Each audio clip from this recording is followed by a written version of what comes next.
Welcome to Optily Radio, your regular 30-minute dose of everything you need to accelerate your e-commerce marketing success.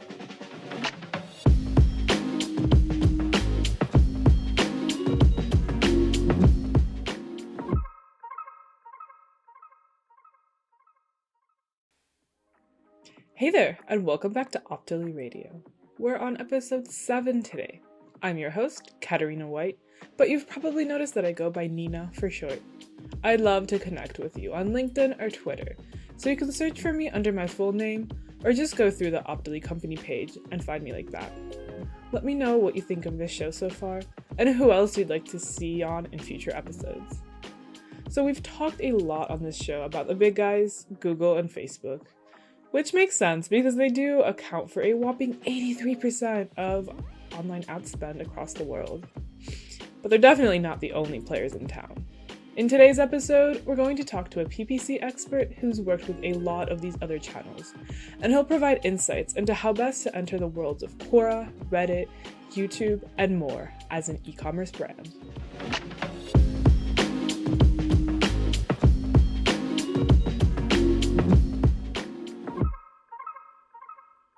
Today's guest is Joe Martinez, known across the web as Milwaukee PPC. Joe is a veteran of the pay-per-click world, having been named among the top 25 most influential PPC experts by PPC Hero 3 years in a row. He's a regular columnist on Search Engine Land, Marketing Land, and WordStream, along with being a frequent contributor to many other digital marketing online publications. He's also spoken at some of the industry's largest conferences and co-founded the Paid Media Pros YouTube channel. And if you've tuned into the first few episodes of our show, you'll already be familiar with Brendan Hughes. Brendan is our CEO here at Optily and has decades of experience on both the ad buying and ad selling sides of the business. He's also recently come out with his very first book called Accelerate E-commerce Growth, a proven framework to scaling your e-commerce business with digital advertising. So welcome to the show, Joe and Brendan. Hi. Thank you for having me. Hey, Joe. Yeah, for sure. Good to meet you. Glad to be here. So, Milwaukee, how are things over there? Summer's here, things opening back up? Oh, yeah, we just had our first weekend of like pure 80-degree weather, which is great. I spent whole weekend outside. As I said, I told you guys before we started, I'm well rested. So because good amount of fresh air and just good to be fully outside again. Awesome. As much as I love my basement studio office, I gotta leave it every once in a while. For sure. So why don't you tell us a bit about yourself, how you got started with PPC advertising, and what kind of work you currently do? Yeah, sure.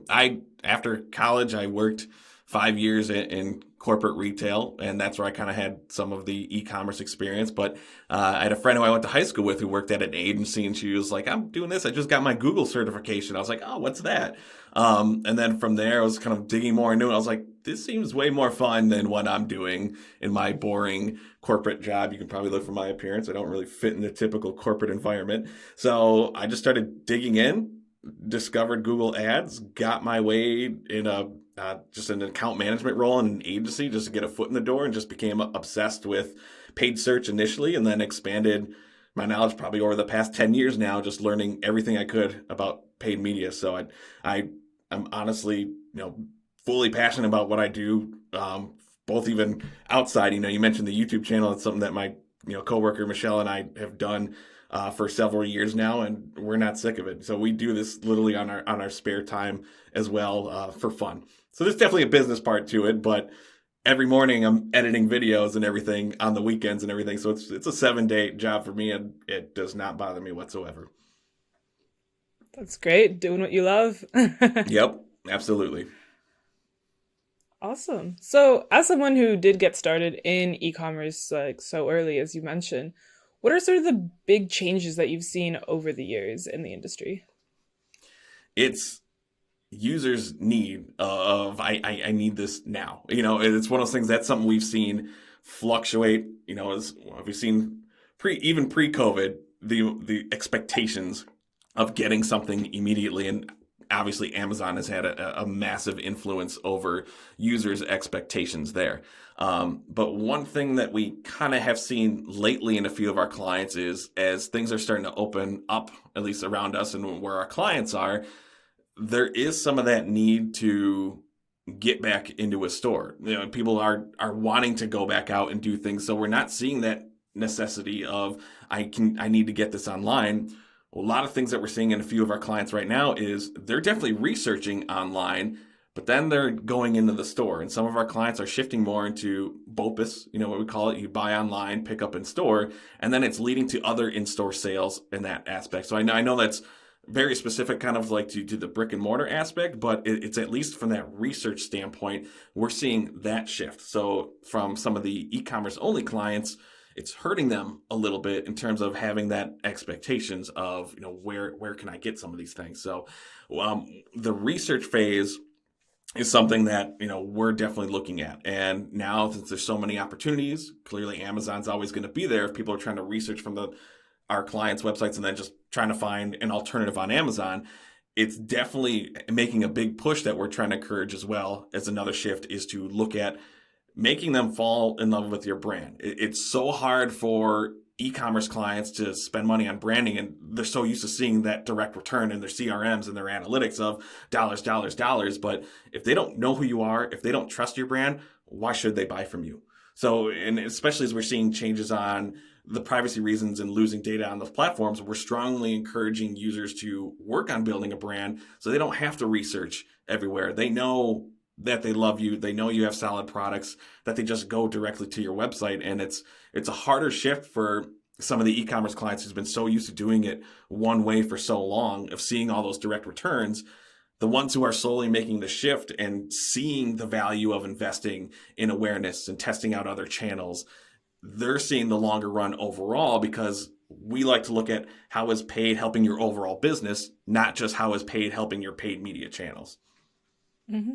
That's really interesting. Some of the points we brought up in episode 4 a few weeks back with Greg Sterling was how it's really, really in a e-commerce brand's interest to set up some kind of physical presence, just to have, even if it's just like a small pop-up stand in a major chain, just so that they have some kind of foot in the real world, so they're not purely e-commerce. So you would agree with that as well? Yeah, absolutely. I think people they were so used to like the digital age. I think this is probably dating myself a little bit.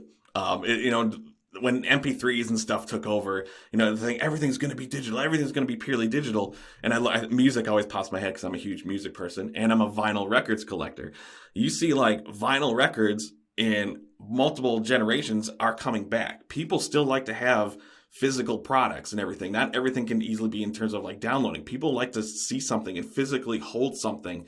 And that's what I mentioned before, seeing that shift of people are starting to go back into stores a little bit, if it's a brand that has a physical store or physical presence. So there still is a need for users to have that kind of connection and see and choose anything. And that can easily apply to any company that's doing any sort of e-commerce. It's having that awareness factor that they can either go back and research and buy online, or at least get some sort of physically, emotional, psychological connection with a product that makes them fall in love with the brand. And that is valuable too. One of the things we're seeing, Joe, is in a post-pandemic world is that people want to support small local businesses where they can. So we're kind of starting to see maybe not quite a move away from Amazon, right, or from the marketplaces. Mm-hmm. But are you seeing that as well? That there's people want to be for all kinds of reasons to be supporting kind of startups and small businesses and local businesses. Yeah, and I think there was a natural effect to it as well. I personally, when we were shut down initially, I was going to my favorite restaurants and favorite stores and stuff. I have a few friends who started, local businesses as well. It's just, you knew that they were hurting. They have good stuff, they're your friends, and then you're discovering quality products and good brands and good people. And that kind of naturally helped people want to actually start support those businesses. And it's something that we have seen kind of even looking at with alternative channels and other advertising ones, when we're kind of looking at other businesses and seeing what they're doing and where customers are actually doing their research, it's helping us discover newer channels and getting off of Amazon. Like I have a few clients right now that have unique products and they're like, should we be on Amazon? My flat out thing was no. I have worked with a few clients where Amazon killed their business because they went on Amazon, it sold really well. And then all of a sudden, of course, Amazon comes out with a very related product, few percentage points down, and there's no way that my client or former client could compete with it, and it put them out of business. If you're selling T-shirts that you can buy at any single store, fine, yeah, you're fine on Amazon. You should be there. If you have a unique product, I personally do not recommend those clients to go on Amazon. Work on building your brand, getting people to your website, to your page experience stores on your social media pages, and having them interact with you there. One, especially now, all those on-channel metrics and audiences we can build on a lot of these paid social channels can really help with your marketing one as you're building those on-channel audiences as we're starting to lose the website cookie audiences. So I think that's another strategy we have to consider too. Do you recommend to people, a lot of people start off on an Amazon or a Walmart now to get started, right? Because they don't have an audience and they're maybe afraid to invest in paid media until they know there's a market for their product. Where do you recommend someone to start off if they have their own unique product and they want to bring it to market and test the appetite for it?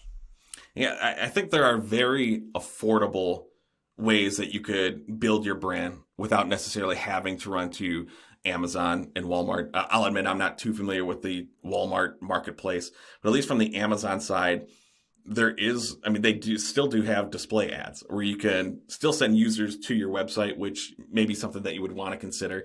To me, it still goes back to, is this a really unique product or is it something that's, fairly common, but you just have your own unique spin on it? Because I think the product is really going to dictate itself. If the product is something that is fairly common, I would definitely recommend testing out some of the marketplaces to build awareness.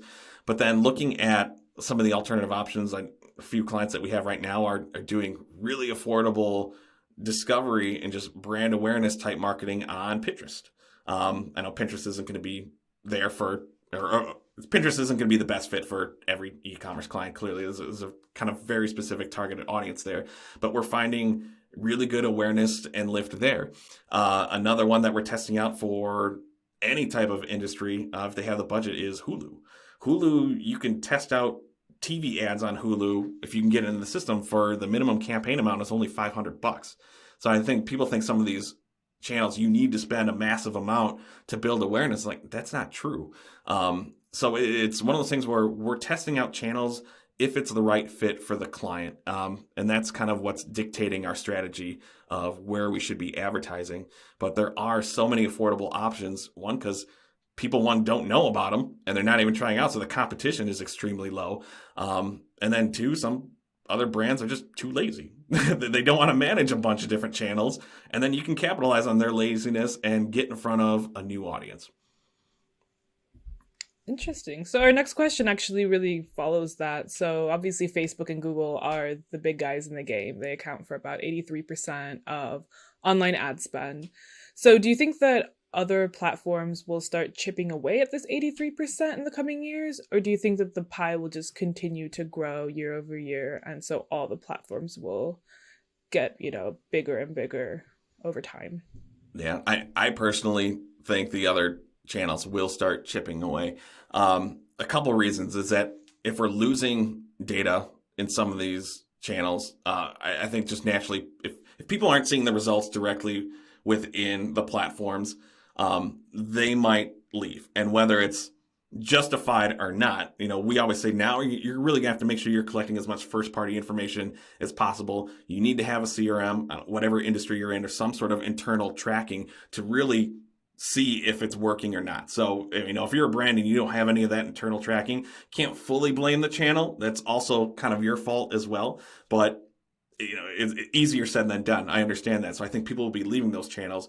Google's a perfect example of, we see match types are changing. A lot of stuff is going to the smart campaign format and the automation. It's working for some people. It's definitely not working for a good amount of accounts. So if they're not seeing that return that they used to because we're losing control, they're going to put pull back on the ad spend, and that gives opportunity to test some of these other channels. And I highly recommend it because each of these, what do we call quote unquote alternative channels, even though they've been around for years, each offers targeting options that you can't find on the other platforms. In the direct question targeting on Quora, the subreddit deep community targeting on Reddit. Just the TV spots alone that you can do on Hulu, the radio style commercials that you can do on Spotify, the Nielsen TV demographic type targeting on Snapchat. TikTok has its own platform in itself too, and the ways that we can reach users there. They all have options that you can't duplicate on other channels. And some platforms are going to be better for certain industries and certain markets than others. You just have to spend the time and do the research and find out where your target audience is.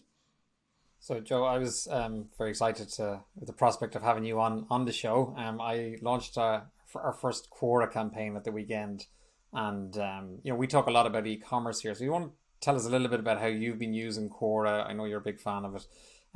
For question targeting, is it just for B2B businesses? Quora talks about everything. So, have you used it for e-commerce? What kind of targeting is available? How's it worked for you? Yeah. With Quora, I think one of the best ways to start off is to answer your targeting options question is, if you're not familiar with Quora, think of it as like the modern times Yahoo Answers. If anyone remembers that, see, I'm probably dating myself again. If you had to pretty much say from a high level what Quora is, it's a question and answer site. People go there to ask questions, and then authority leaders try to answer the questions just to get decent organic knowledge and grow a fan base in a different way. So from an organic standpoint or a content creation team, it's a channel I think you really need to test out. Now, from the targeting aspects is we can get super specific. And if you find just one question that gets a lot of traffic and you want your ad just on that one page, you could do that. You can get that specific. Your volume is going to be extremely low. Don't expect Quora to get the traffic that Facebook and Google does. It's just not there. But Quora does have more users on a monthly basis than Pinterest does. So it's a bigger channel than what you think. So besides just question targeting, all questions are categorized under topics. So you can target specific topics related to your industry. It's very easy just to search for these topics, and you're pretty sure you can find something. And if you target a topic, your ad can be placed on any question that falls within that topic and any question. So there's a contextual piece to it with topic targeting where they're on that question and answer at that very moment. So the intent is potentially higher. But then you can do a more behavioral interest-based targeting where the topics you target are the same, but interest targeting is they engage with that question or answer sometime within the past up to 30 days. So the intent level could be different if you really want to expand your reach. Those are, I think, my favorite ways of how to target users on Quora. But then they also have other audience-based type ones that most of the other platforms have. They have audience-based retargeting. You can upload your customer list to do customer match, and then they have lookalike audiences as well. Yeah, I think just back to those brands who are creating their own unique products, invariably they're solving a problem that maybe is not being solved by the mass market. And so Quora feels like a really good place where those people might be going to find answers to questions. How do I do X? What's the best way to do Y? Yep. And then I guess the other advantage is that Quora ranks very high in Google, right? So Quora will inevitably be in the long tail of search, will be there somewhere, right? So what categories have you seen it work best for? Like where is it working really well at the moment? Yeah, we have seen it work the best from the lead gen aspect because they do have lead form ads just like LinkedIn and Facebook does. However, we have still used it for e-commerce because there are a lot of questions out there for, I always give an example of when I was looking for car seats. And yes, I bought my children's car seats online. I was looking for like which car seat brand is the best, brand X or brand Y. There are a lot of brand and product related searches. There are also a lot of where can I buy product X? There are those types of questions out there. Whether you're e-commerce, that's a great first step of the funnel type advertising that we typically use with e-commerce. There aren't any shopping ads on Quora. And when you think about the user experience and the intent, people are there to do research. They may not be necessarily in the discovery phase, but people don't go to Quora to buy something. they go there to get information and knowledge. So you could still be there from an influential decision. I think the greatest success that we had with Quora with e-commerce, and we did this kind of before all the flock and privacy changes, but now I think it's more important than ever, is that we were using it to build newsletter or email databases for our clients with those lead form ads. So we're saying, sign up for our email as VIP customer service, first sale gets 10% off type thing. And we can use that sort of message to really help our e-commerce clients build their email databases. One particular example, their email conversion rates were way higher than any sort of other channel that they were running. So let's try to get as many people into your email funnel. And that's how we're using paid to help the overall business, not expecting people to buy directly from Quora because they can't. We could still send them to a specific page, but that's just not what that platform is for. It's not a shopping cart marketplace type channel. So we're using Quora to really help that client boost the best performing area of their business, which was email. And we could do that with capturing direct emails straight from the channel. Okay, and so on that basis, it's definitely a mid-funnel kind of channel, right? So you're in research mode, you have purchase intent, but yeah, it's not a shopping channel, right? So it's not like a bottom lower funnel. And I'm guessing, look, reach, as you say, is a bit obviously smaller than some of the big guys, but it's on a par with Pinterest. Mm-hmm. And costs, have you seen it as a cost-effective channel? Because not many people know about it or advertising actively on there. So yeah, good completely. Place to spend money. Yeah, 100%. Yeah, absolutely.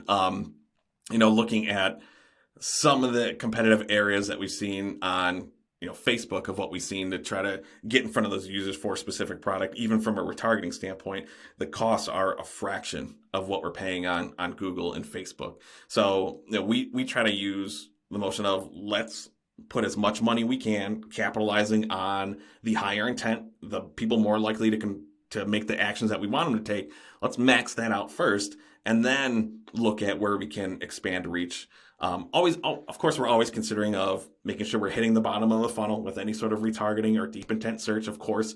But we always want to make sure that we're filling the top of the funnel and the awareness that there's still some trickle effect that we're constantly getting some new business in. Yeah, that's interesting. So in terms of I think most e-commerce people probably do it that way, which is start at the bottom of the funnel, right, and see what you can get as cost effectively. And then you start, do you switch on upper funnel, mid funnel straight away, or do you wait until you feel you've maxed out the efficiency at the bottom of the funnel? Yeah, part of it will look like it's depending on the awareness of the brand. If people are constantly looking for this brand name or this specific product or this specific SKU, if they have a natural, organic, or referral top of the funnel, then we'll probably focus more on the mid. Like I said, if we have some clients at e-commerce where they have such a unique product, or it's a new product that they want to test and get out there, then we have to focus on higher and building that awareness, knowing that we probably won't see that desired expected return right away, unless it's a hit. And to me, that's where the product itself really speaks. Is there a need for this? Do people want it? The combination of that one. But we'll look at the intent that's out there. We still use search to try to capitalize on it, but if it's a new product, if people don't know about it, they're not going to search for it. Search doesn't create demand. Sometimes you have to work in investing in building that demand. So that's where we kind of focus on top of funnel if it lacks awareness. But if we're either taking on a new client or just looking at one that's already established, we like to focus on the mid funnel because they already have some sort of seed planted in their head. So if we can capitalize on that, looking at the users who are more engaged, who have come back to the site a bunch of times, if they go on and research questions, or we can see that they're interacting at some point, those are the users that we try to go back to first to either come back and upsell if they're already recurring customers, or get people who have already shown interest but haven't pulled the trigger yet. Those are the ones that we would like to take because those are the ones I think are easy to convert to dollars that we could see right away. Awesome. So Quora sounds super interesting. And the other platform I was really interested to ask you about is Reddit, which I know can be a bit of a minefield for businesses. Lots of trolls. Great way to describe it. That is a great way to describe it. Yes. So, what are some ways that e-commerce businesses can engage on this platform without coming off too salesy and just avoiding some major blunders, if you will, on Yep. Reddit? Yep. You perfectly said it. And Minefield is the great way because people on Reddit don't like to be advertised to. If you can create an ad and if it's too salesy, they're going to trash your ad publicly. And anyone else who sees the ad can see all the thumbs down or arrows pointing down that, nope, they don't like it. Now your brand looks kind of bad. So what we like to do initially, if you are in terms of top of funnel and you're using it to build awareness, be the fun brand. Be there to help someone out, ask for nothing in return. It's okay to make an ad, and this is where it's encouraged, where people aren't used to doing this on Facebook or potentially Instagram, where, Instagram, you might want more nice looking product photos and that sort of thing, some good video, some good intro. A fun, hilarious meme ad on Reddit can perform very well, where you might think of not doing that at all on Facebook or Instagram. But it's showcasing that your brand is a fun, enjoyable brand.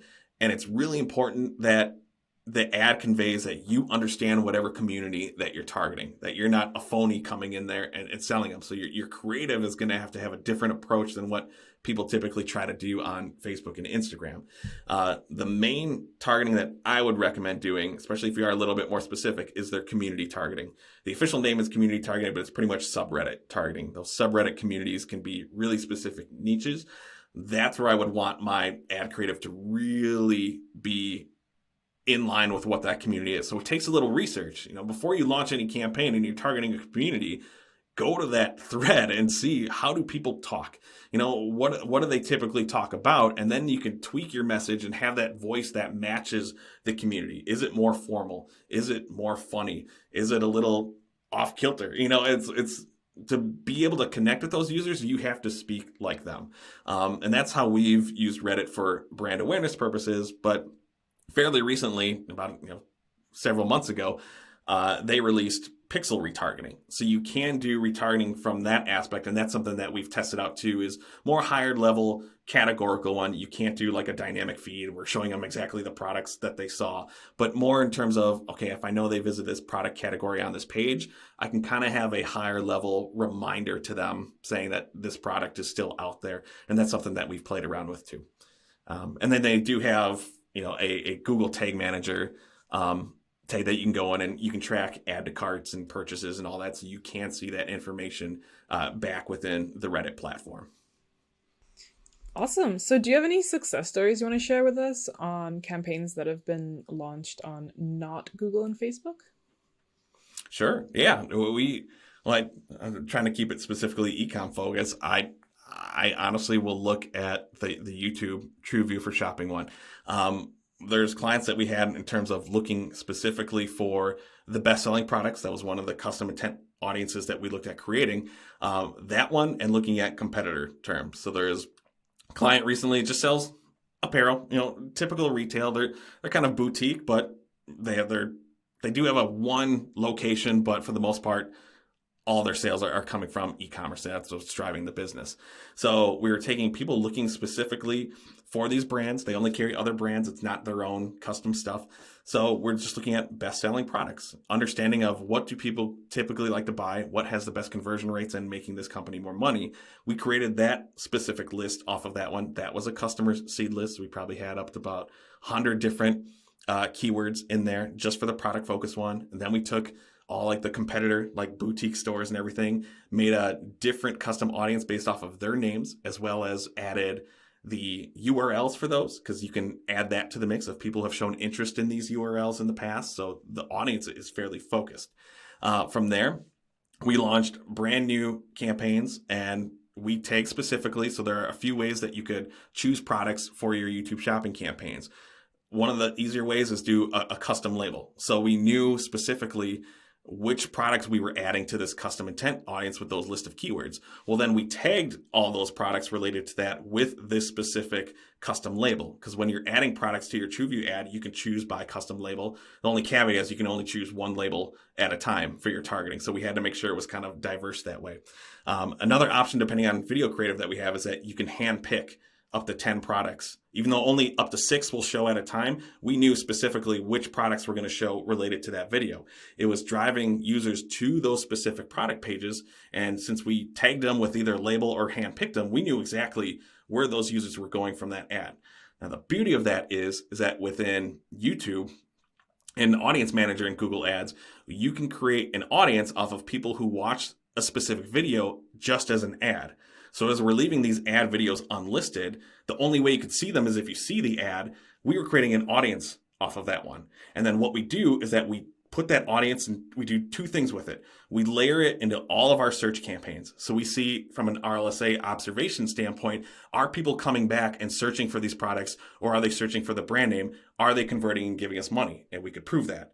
The second thing we did with that is that we use that audience for retargeting in Gmail, discovery, just regular display, additional YouTube ads, and then we could see people who saw this initial TrueView for shopping ad using that as an audience, and that's direct conversion. Anyone who came from this ad group where we were targeting just this previous ad view, here's the amount of sales that we got from it, here's the amount of transactions that we got from it, direct proof that the initial starting point was from this YouTube ad. So that's where we've seen the most success. And then plus doing just typical product remarketing. Anyone who visited the website before, come back to them with a TrueView shopping for ad, kind of using that all products one, just to get them to come back into search and replant that seed. So that has been my favorite multi-tiered approach, but using audiences to really prove the value of it, because YouTube is another channel of, people don't say like, I'm going to go buy something today, I'm going to go to YouTube.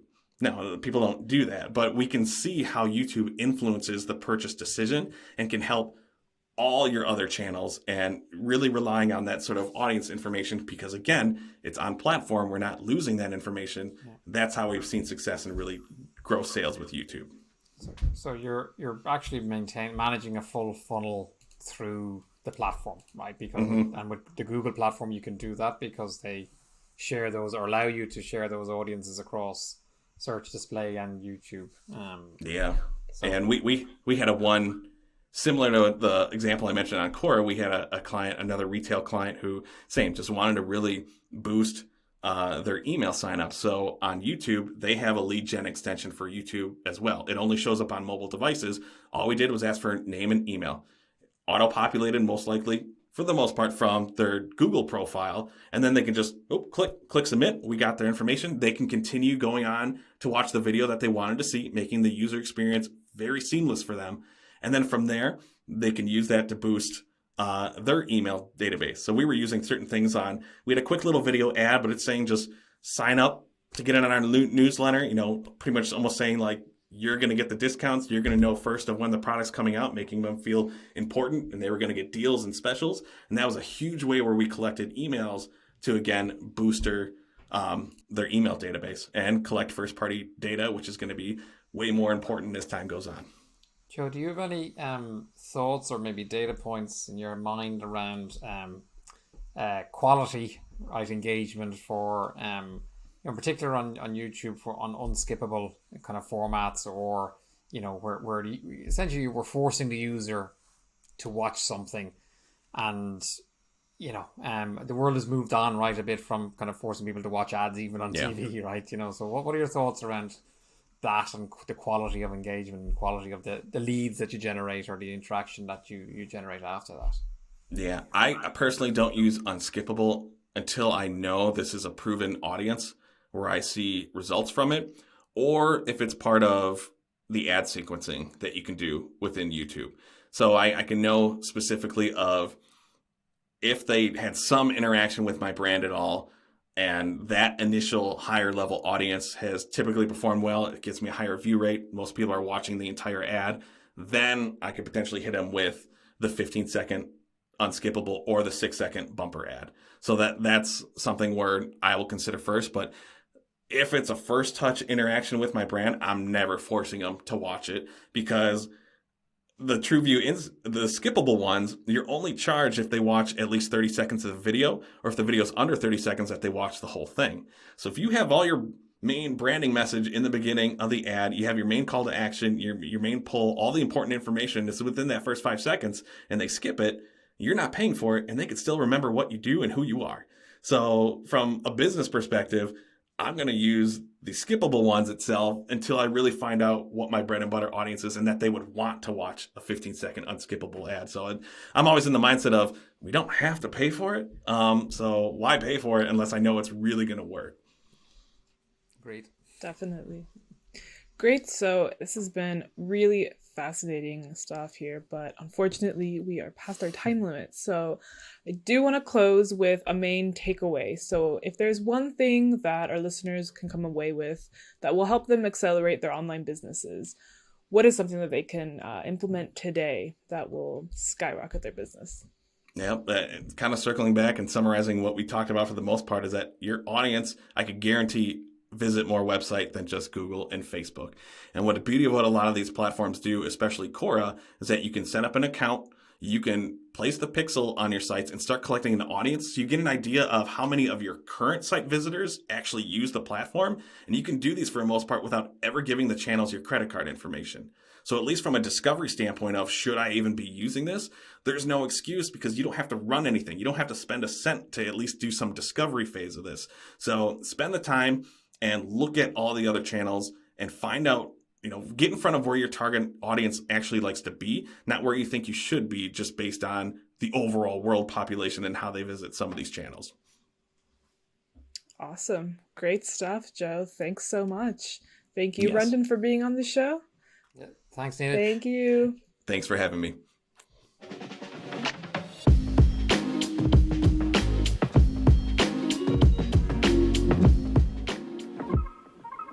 Some really great stuff there from Joe on some of the less talked about platforms and online ads. It'll be really interesting to see over the next few years how things play out, especially with regard to the demographics of the platforms constantly shifting. And just like the principle of digital marketing goes, that Joe reiterated, be where your audience is. And that may change over time, so you really have to stay on the ball. If you want to connect with Joe, make sure you're following him on Twitter with the handle @MilwaukeePPC. And if you liked the episode, do make sure to subscribe to the show wherever you get your podcasts. And if you're using Apple Podcasts, please take a minute to rate us and leave a review. In 2 weeks, we'll have John Kagan in the virtual studio with us. John is the VP of Search at 9 Rooftops and has worked in search engine marketing since 2005. So next time, we'll be doing a deep dive into keywords, where they're at now, and what might happen to them in the years to come. I'm really looking forward to this one, so make sure to tune in. Stay safe, and catch you next time on Optily Radio.